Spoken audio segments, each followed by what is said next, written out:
د هیواد په شمال زون بالغ ولایت مرکز مزار شریف ښار کې د تر ټولو لوی کوډي برق دولتي تولیدي کارخونې په عوایدو کې او همداراز تولیداتو کې د تیر کال په پرتله سږکال 2 برابره زیاتوالی راغلی دی. د کوډي برق تولیدي کارخونې رئیس قاري خالد اکا وایي کوډي برق کارخونه له تیرو ډیرو کلونو را په دې خوا تر دا مهاله پورې په 2 برخو کې فعالیت کوي. لومړی کیمیاوي سره او بل هغه برېښنا تولیدوي. کوډي برق فابریکه 2 بخش لري چې یو فابریکه د برق ده، بل چې د هغه کوم تولیدي فابریکه چې کور ورته وایي، نو 2 بخشه دلته اوس فعلا کار کوي چې نور په ضمن کې فرعي بخشونه هم لري. موږ اکسیجن تولیدوو، امونیا مایع تولیدوو، نور مختلف بخشونه دي چې هغوی دلته کار کوي. انشاءالله فعالیت روان دی، ستونزه نشته. کوټي برق ریاست کې تقریبا 1430 کسان دلته کار کوي چې تقریبا په هغه کې 112 طبقې وناست دي. هغوی فعالیت لري. روزانه د کوټي برق ریاست عواید تقریبا 15 میلیونه شاوخوا کم زیات دي. دا عواید لري. نور په نورو بخشو کې هم انشاءالله ستونزه نشته، کار یې ښه روان دی. نوموړی زیاتوي له تیر یو نیم کال را په دې خوا د کوډي برق کارخونې تولید له 80 څخه تر 110 ټنو پورې رسیږي چې په ورځ کې 15 میلیونه افغانۍ عاید لاسته راوړي. د په وینا یاد شرکت کې په 4 شیفټونو کې شاوخوا 2000 کسان په کار کولو باندې بوخت دي. تولید په هکله به دومره ووایي چې د جمهوریت په وخت کې تولید 80 ټنو، اوس تقریبا د امارت په راتلو باندې 112 ټنو پورې موږ تولید کړی دی. خو ځینې مشکلات شته چې ځینې خریداریان موږ لرو. یو قسم مواد دي د کټلیس په نامه، تقریبا 2-3 کاله کېږي چې د فابریکې کوم تولیدي بخش کې هغه ښه رول لري، هغه زاړه شوي دي، بیخي ایکسپایر شوي دي، کار نه ورکوي.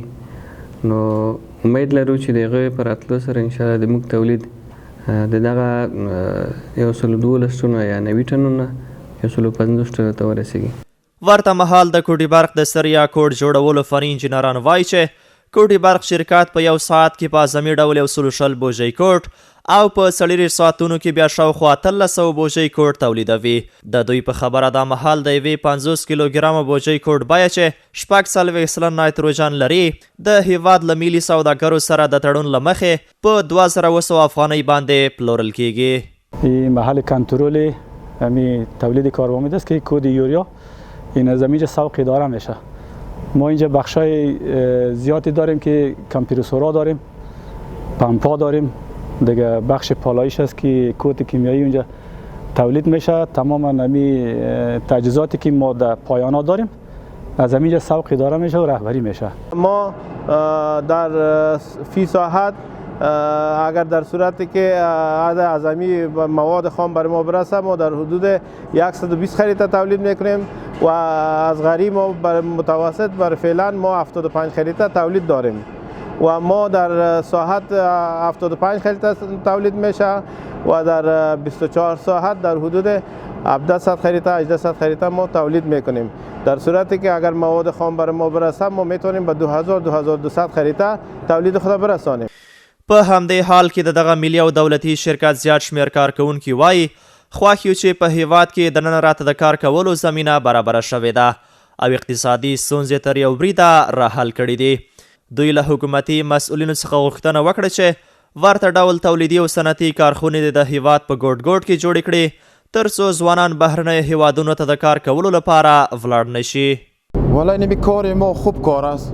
معاش ما با مهار خود میرسه.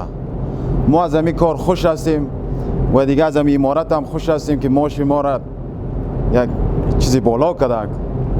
دیگه از وقت گفته دما ما در همین امارت خوش هستیم، در همین کار خود خوش هستیم. در همین کار ما تشویق میکنیم که دیگه نفرام هم بیای همینجا کار و بار بکنه.